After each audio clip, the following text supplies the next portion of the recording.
રાજકોટના ઉપલેટા તાલુકાના ભાયાવદરમાં શુક્રવારે એક્શન ફિલ્મને ટક્કર મારે એવા દ્રશ્યો સર્જાયા હતા.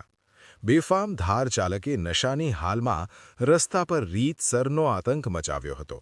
શેઠવડાળા પંથકમાં 4 થી 5 વાહનોને અડફેટે લઈ ફરાર થયો હતો, જે બાદ ભાયાવદરના સરદાર ચોકમાં પણ તેનો પીછો કરતી પોલીસની વાનને ટક્કર મારી હતી. થાર ચાલકને કાબૂમાં લેવા માટે પોલીસ ઇન્સ્પેક્ટરે રિવોલ્વર કાઢી હોવાના વીડિયો પણ સામે આવ્યા છે. ઘટનાની વિગતો અનુસાર જામનગરના મહેન્દ્રસિંહ જાડેજા એટલે કે થાર ચાલક દારૂના નશામાં બેફિકરાઈથી અને માણસોની જિંદગી જોખમાય તે રીતે તેના હવાલાવાળી થાર લઈને નીકળ્યો હતો, જેણે શેઠ વડાળા પંથકમાં દારૂના નશામાં 4 થી 5 વાહનોને અડફેટે લઈ અકસ્માત સર્જી નાસી છૂટ્યો હતો, જેને લઈ શેઠ વડાળા પોલીસની 112 વાહન તેનો પીછો કરી રહી હતી.